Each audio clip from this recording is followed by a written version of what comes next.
Okay, everyone, we are live. Hello, happy Friday.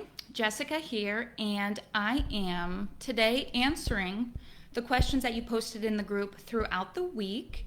So when you are here, say hello.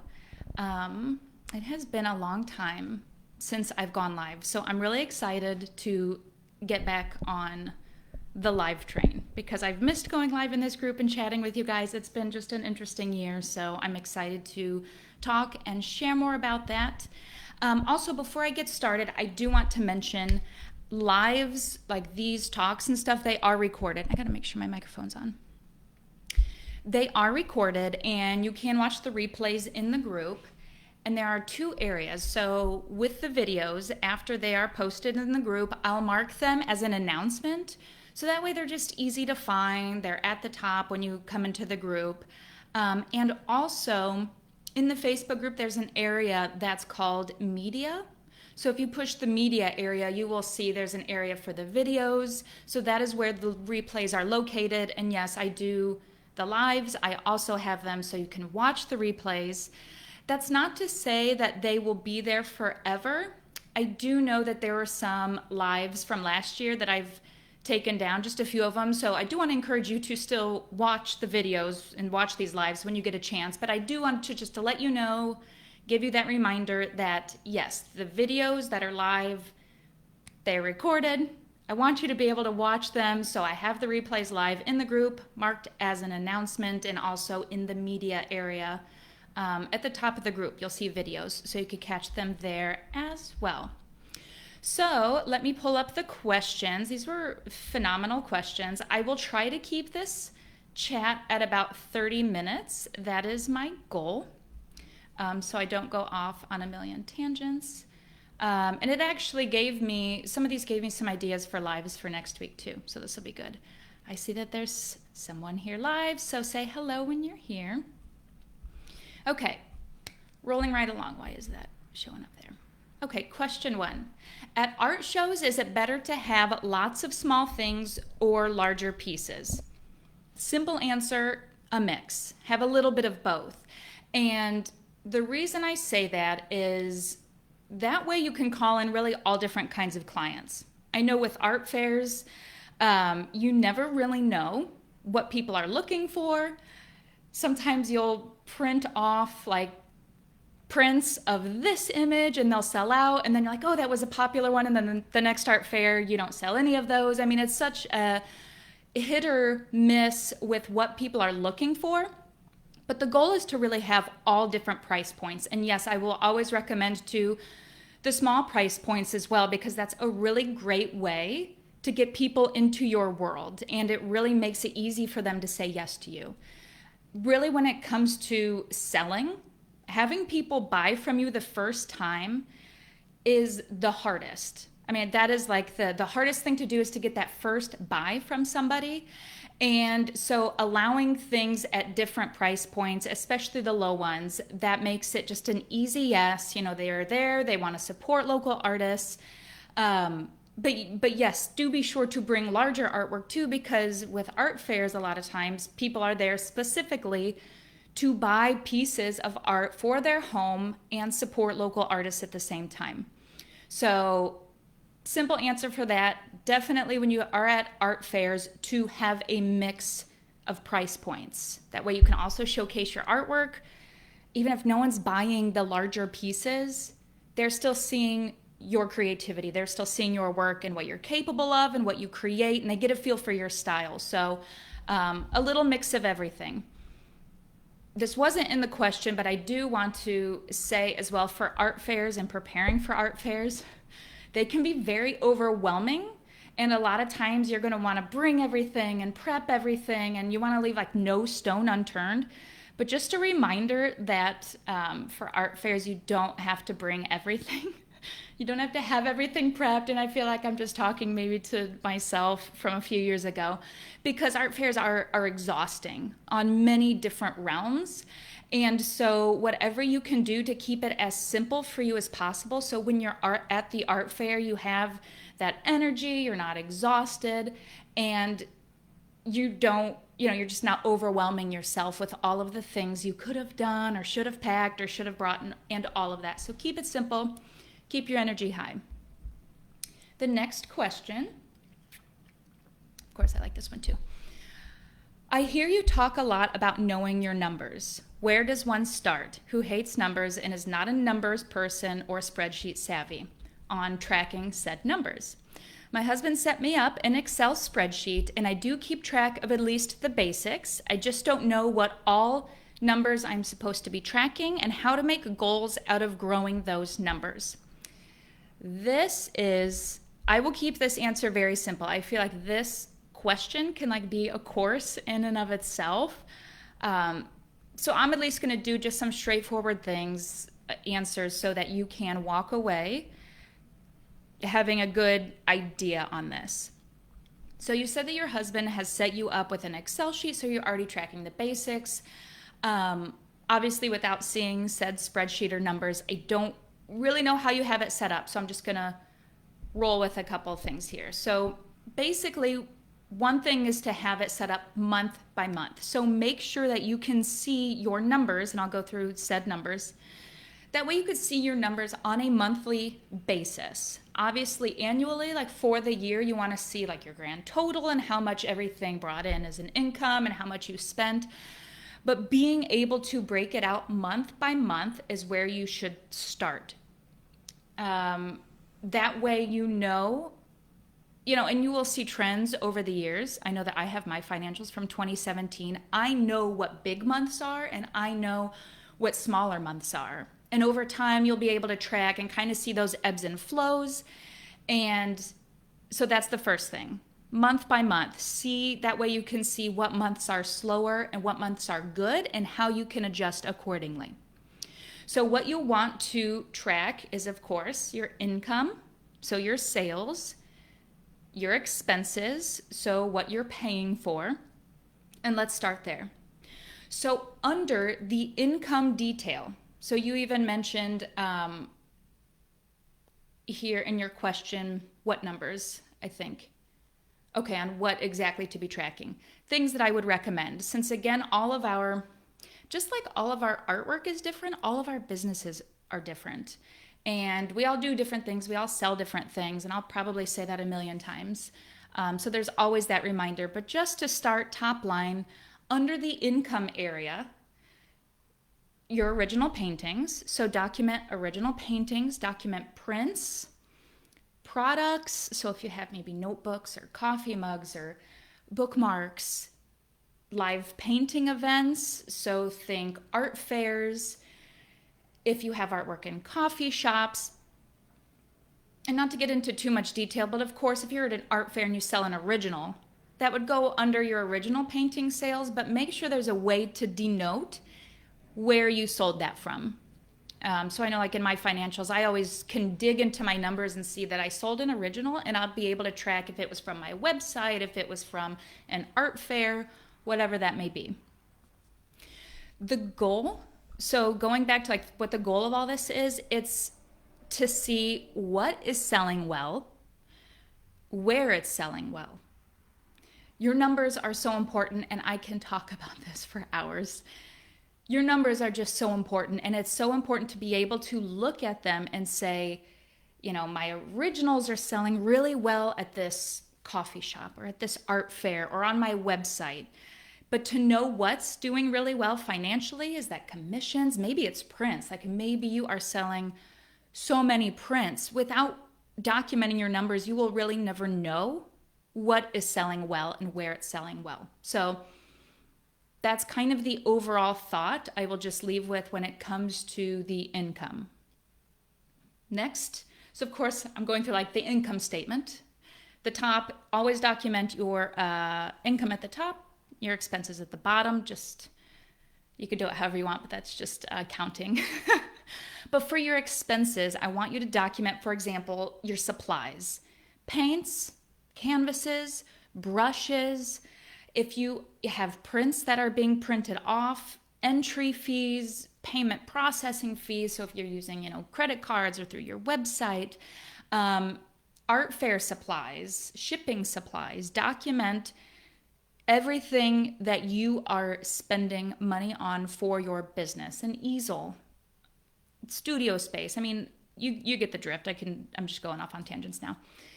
But document those expenses, because again, the goal is to see when you are making money, certain months, where you're spending your money, what is where a lot of your spending is going. If you need to raise your prices, what is making you the most money at the end of the day. So let's just say you're selling prints for, I'm using an example. Let's say you're selling a print for $10, but it costs you $7 to print it. And then you have the packing materials and all of that. Like that's important information to know. Knowing your numbers, regardless of how simple or complicated you want to make it, will make you such a better business person. It'll allow you to make smart decisions for your business on what you want to create, on how you want to market it. Like knowing all of that, for me, knowing my numbers allows me to be more creative. And I know that may sound very weird, but I know it helps me move into where I want to put my focus. And it's not like I'm pulling my arm to create a collection, but if I know my collections sell really well, then of course I'm going to create a collection, as opposed to maybe an art fair or, a live painting event. So hopefully that answers that question. Knowing your numbers, even in a very simple way, will help you to decide what you enjoy the most and where you want to double down. If you need to raise your prices, stop doing something altogether, you will be able to make those decisions if you have your finances documented. And again, it doesn't have to be generally accepted accounting principles accounting. It can be very simple, but as long as you have a method and a way for you to know, that is what is important. That is what's key. So another question, how to create a business plan for an art business. Is there any resources online that can help? To answer this question, I really want to start by and not saying that this question implies this, but I want to start by saying and reminding to everybody that what you're doing now in your business doesn't have to be what you're doing down the road forever. So, and it goes back to what I know I've posted in the group, but I don't want we to get so wrapped up into what we want our business to look like, years down the road, or a year down the road, months down the road. For me, it is so key and important to focus on, okay, what do I want to work on now? Now, mind you, I am big on vision. I am big on planning and strategizing. So I'm not saying just throw all that to the wind, but just a reminder to don't feel like you're married to how your business looks right now. So if you decide to have it look a certain way, or you want to create this, or you want to make your money mostly off art fairs, that is perfectly fine. But I'd want to encourage everyone to know that you have that freedom to switch it up and change your business at any given point in time. And that's really the fun and beautiful thing. So as you put together, I'm going to answer this question a little bit more, but as you put together these thoughts on how you want your business to look, just remember that it can change at any time. So I don't want anyone to get stuck or feel stressed, or that they have to have everything figured out right now in order to get started in their art business, because that is just not the case. The important thing is to do. It's to act and not get stuck, and then just kind of move and tweak as you go, as your business grows and evolves. So that's first and foremost. Really, with this question, I wasn't sure if you want to go full time, or if you're really just starting to make it, take it more seriously. So I don't know specifically how to guide this answer, but I do remember thinking the same thing before I went full time. It's actually when I first hired my business coach that I had at the given point in time.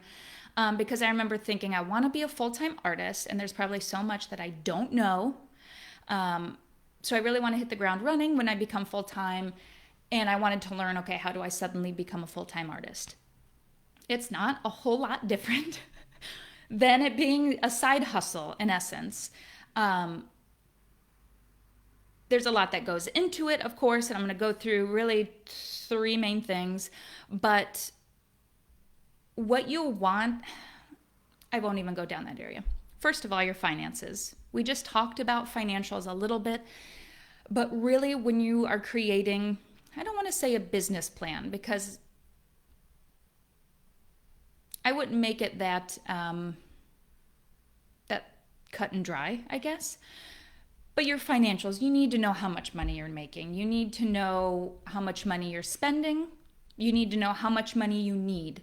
And this is actually even one of the areas in my program, Art Business Evolution, that we talk about this. Because if this is what you want to do for a living, if this is, if this is what's going to pay the bills, you need to know how much your bills are. So really your financials, key point, that way you know if you need to raise prices, if you need to sell more, create more even. Next thing, how are you going to make money? So if you think business plan, that's kind of like how your business looks, like where's your income coming from? So is that through originals, prints, art fairs, painting classes, commissions? Again, that's why I just love art business so much, because there's so many things that you can do. And I don't say that in an overwhelming way, because just because you can do everything, don't try to do everything. I've I've tried that before several years and it completely burned me out early on. So don't try to do everything. But the beautiful thing is, as an artist, there's so many avenues, there's so many ways you can make money, and you can be creative with it. And that's the beautiful thing as a creative. So you want to know in your art business how you're going to make money. What are you going to sell? Where are you going to put your focus?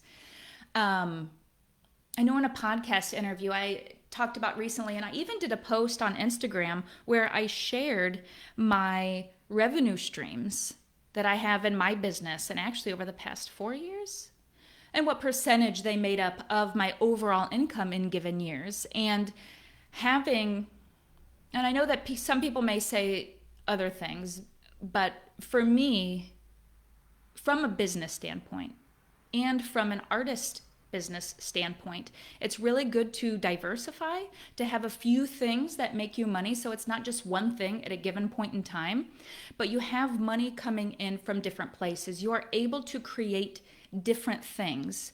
So of course, original paintings, original artwork, like that is beautiful. And then prints, you can make prints off that. You can sell products with notebooks, and the great thing is too, as an artist and a creative, you can go do live painting events and pop-ups, and the world is your oyster. So definitely, how are you going to make money?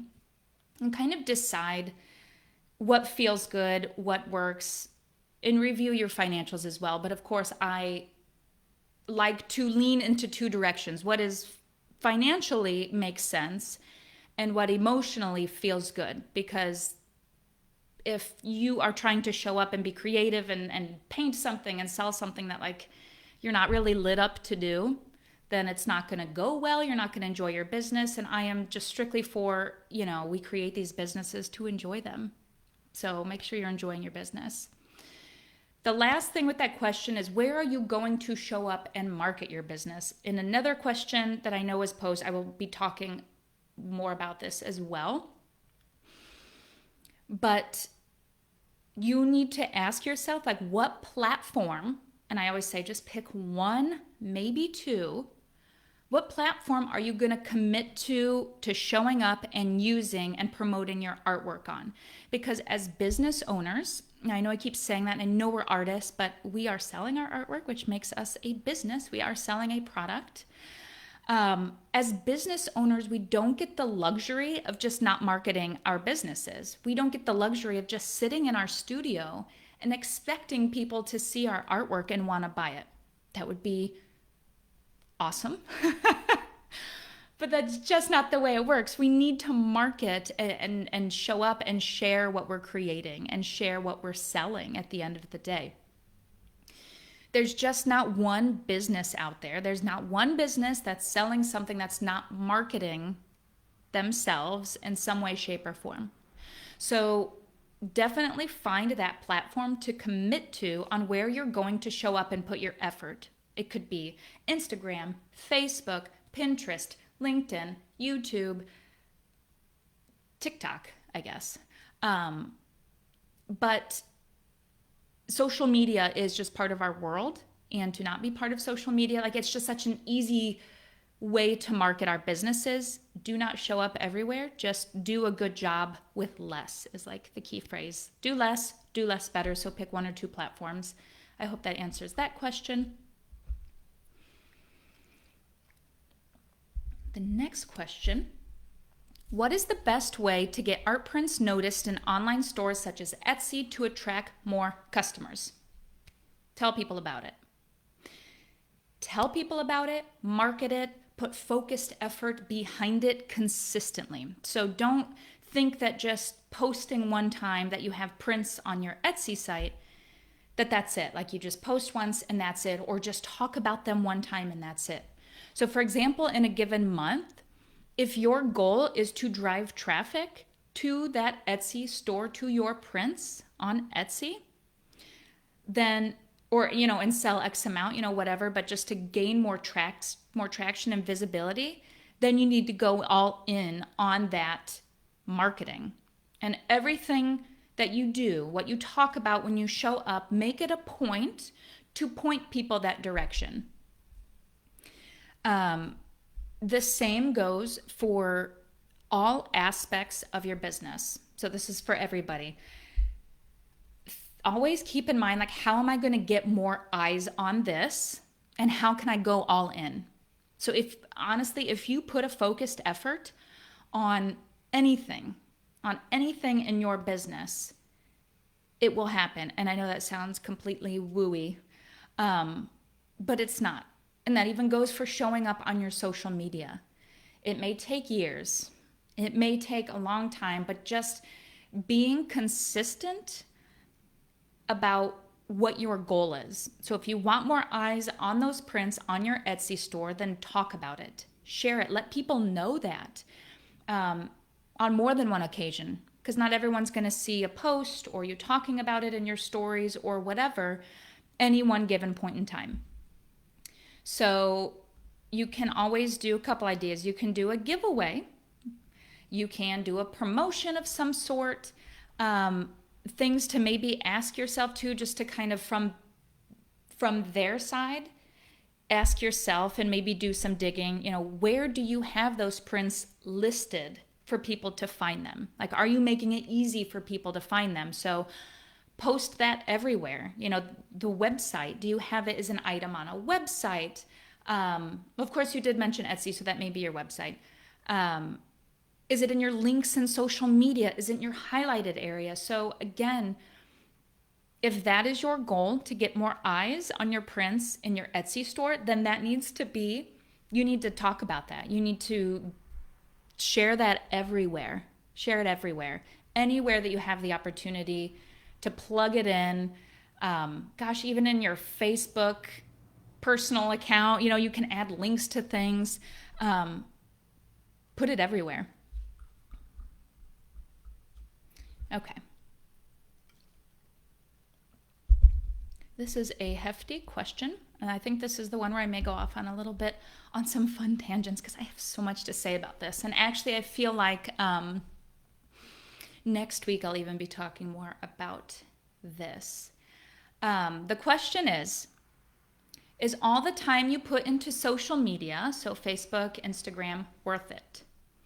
Time you lose liking and commenting on others, but also the time you put in making the posts and stories. Because I don't really see that I have more customers coming in this way, and putting a lot of time into it, too much for me to still enjoy it. Isn't it better to use that time to go present your artwork in real life to galleries, interior shops, art shops? ? Thank you.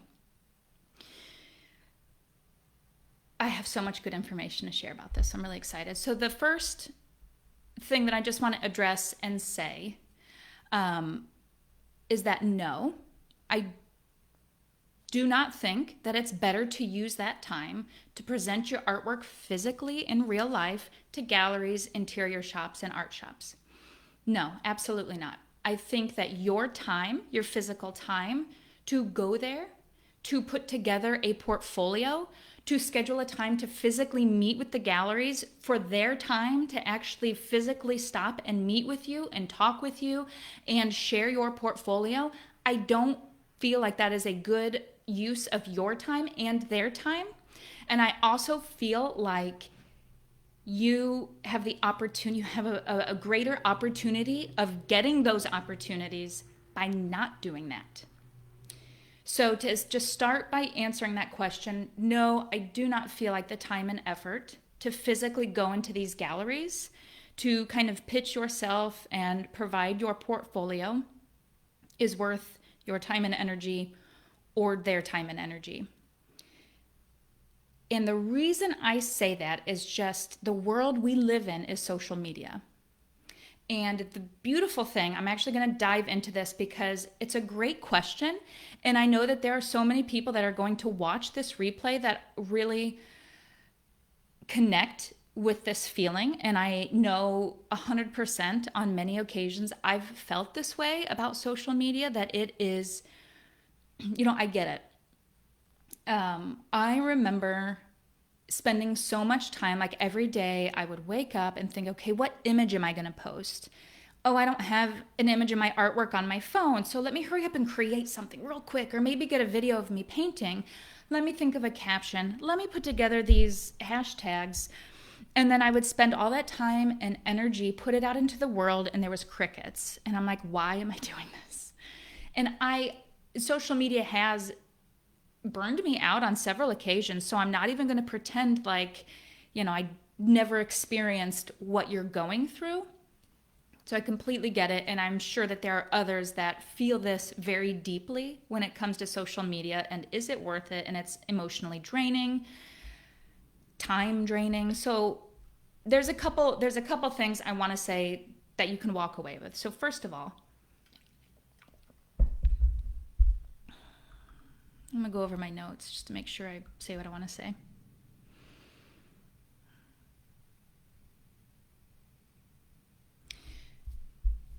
The fact that, okay, just going back to the question, I do want to say, you're asking, is it worth it in the time you lose liking and commenting others, but also putting time in making your posts and stories? So, and you say you don't have a lot of customers coming in this way yet. I will completely throw out the yet part because sometimes it does take that time and energy to grow. And I could say in my art business, any opportunity, any sale, any putting things in businesses or hospitals, that has come from social media. It has come from the visibility it has provided, and it has come from even like podcast interviews and stuff, just the visibility that you can receive, and it doesn't have to be exhausting, is the beautiful thing. So I do want to say, especially, and this goes for everyone in our businesses, and this is a question I know, like I mentioned in the group, and I just will always continue to say this. When it comes to our businesses, it's so important to continue checking in with ourselves and saying, okay, what feels heavy? Like what doesn't feel good, and how can I make this feel good? So for example, when it comes to you doing your social media, not just obviously it doesn't feel good, but I want you to sit and think, okay, what doesn't feel good? So perhaps is it, oh, I'm trying to post to social media every day and that doesn't feel good. That is creatively draining. It's draining of my time. And then ask yourself what you can do to fix it. Don't completely cut off social media, but what can you do? Okay, maybe post 4 or 3 times a week. You don't have to post every day, but what would feel good to you? What is something that you feel is doable? So maybe it is posting 3 times a week. Okay, so then you think of the time that you're going to be putting into these 3 posts. And we are all so different when it comes to creating our content. Some people like to just do it every morning. Some people batch content for months at a time, which I don't do. I can't, I don't have the bandwidth to batch my content like that. But it's taken me years to figure out what has felt good. And I try to maybe like once a week sit down and look at, okay, these are my images, these are my captions, and schedule them from there. Still a work in progress. But again, if like waking up every day doesn't feel good, creating, reinventing the wheel every day, maybe sitting down on a Friday morning for 3 hours and set a timer and really just put together in that moment, okay, for next week, here are my 3 images, here are my 3 captions, boom. Okay. Another thing you mentioned, and this is such a big deal when it comes to responding to comments and cultivating relationships online. And I'm going to continue going into the gallery part in just a moment as well. What I recommend, because obviously I say respond to every comment, I make it my personal goal to respond to every comment, even if it's in another language. I will copy that language, put it in a Google Translate, and translate a response, which is completely not necessary to be that extra. But sometimes, I think I'd like to know what people are saying in another language. I don't want them to be cursing me out and me just send like a bunch of heart emojis. I want to know what they're saying.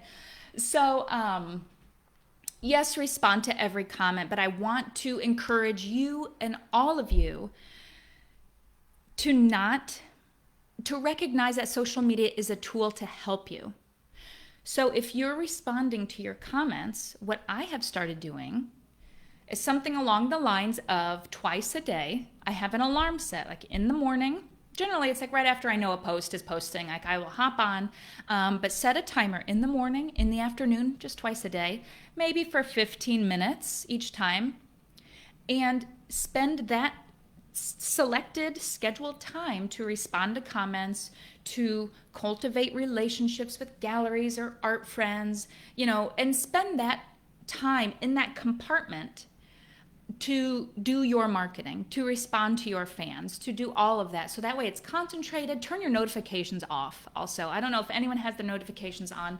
I have not had on social media notifications in years, and it has been God's gift to my phone, to my sanity. But yes, it's our job as business owners to have that autonomy to govern ourselves on how we process our days. And we're creatives, we're artists. This is what we do. Our job is to create and share that. And it's going to be really hard to get into our studio spaces and get into that mental space to create when half the morning's gone because we just spent it creating a post on social media that's not getting engagement. So I hope that answers a lot of that question. So when it comes to galleries, and I do want to say this as well, going back to why when I first said it doesn't serve you or the gallery's time for you to physically go in there with your portfolio, and it's better for you to get that opportunity. I call this removing the cold call. Again, social media is a tool to help you develop relationships with people, with companies, with organizations, and it makes it so easy for you. So if there are specific galleries that you have in mind that you want to work with, I would recommend, of course, following their social media and engaging with them. That is, and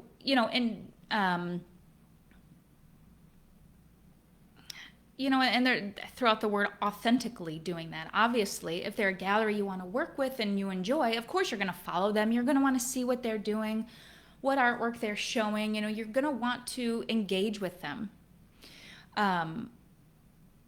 Because again, social media is about connecting with other people, connecting with businesses and supporting each other in essence. So I do personally feel like it would serve you better on social media to do what feels good to you, posting 3 times a day, commenting in a certain bucket, and using that time to cultivate relationships with galleries that you want to work with down the road. So that way, when they are looking for artists, that way, when they do want to showcase someone, you will be in their mind. Or you could pitch them, and you could send them a message or whatever that may be. I personally deeply, deeply, deeply feel like that will not only serve you better time-wise, but it will provide you a better chance of working with those galleries. And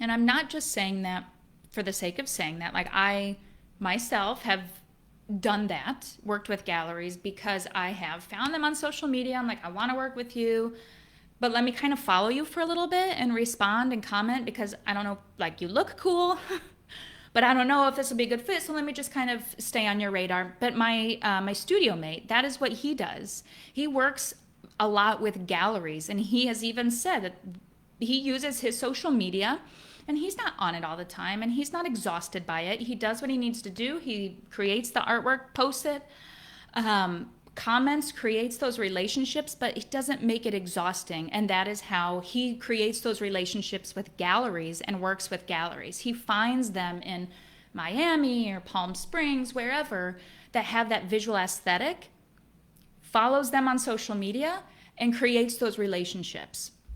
So I know that was an extremely long answer, but there's just so much to unpack there. And I really want to encourage you to sit and realize what feels heavy about social media. Again, you are not alone. Feeling like there's not a lot coming from it, or it's exhausting, like you're not the only one. But I want you to be able to show up in a way that feels good to you, because that will, and on a platform that feels good. I want to throw that out there too. Because if you're not feeling good, you're not going to want to show up. You know, if you're trying to do too much and share too much and whatever, it's not going to feel good, and you're not going to want to show up, and then it's going to be draining. So think about why it's draining, how you can fix that, what you need to do and tweak in order to make social media work for you. Okay. I think this is the last question. What do you do with old paintings? I've got several 2014 oil paintings. I got someone racing up the street in the car. That's fun. Not my style anymore. Haven't sold. Just want them done. You may say just want them gone. I'm thinking of cutting them up and making them into... Totally. The first thought is always like, can I repurpose these in any way? So if you haven't glossed over them, then you can gesso over them, reuse them. That's what artists throughout history have done. So yes, definitely do that. Just way it starts fresh, even if you're not ready to create on that canvas. Just being able to see that nice blank fresh canvas in the corner of the studio will feel so much better than a painting that, you know, either hasn't sold, or a painting you've never really finished, or not even your style. I actually did that recently too. I had tons of paintings that I never even brought to my new studio space, and I just was like, well, these are nice frames. I'll see what I could do there. I love the bookmark idea. I absolutely love that. It's perfect for that smaller price point too, especially going back to the what to bring to art fairs. It's perfect. I mean, that really is perfect. I know Jenna is in the group. She does that. She creates beautiful bookmarks. They're perfect for gifting, so you're exposing your name and your artwork to more people. So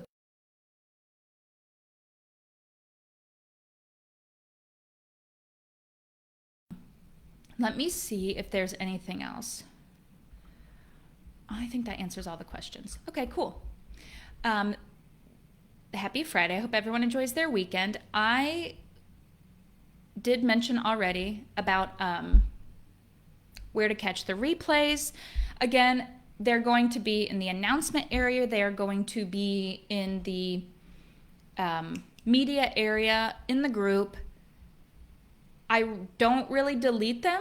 There are a few I've removed from last year, so I do still want to encourage you to watch these. But yes, I always want to be sure that you're able to watch these at a different time if you're not able to catch the lives. Oh, I do know what I want to say. Also, since I'm going to be doing more lives more frequently, I will be posting the information in the events area. So you could see for today's talk, I created a little event for it. So I will continue doing that moving forward so you can hop into the group and see, okay, are there live talks going on? When are they? What's the topic? All that good stuff. Okay? Well, everyone have a great weekend, and I will chat with you next week. All right,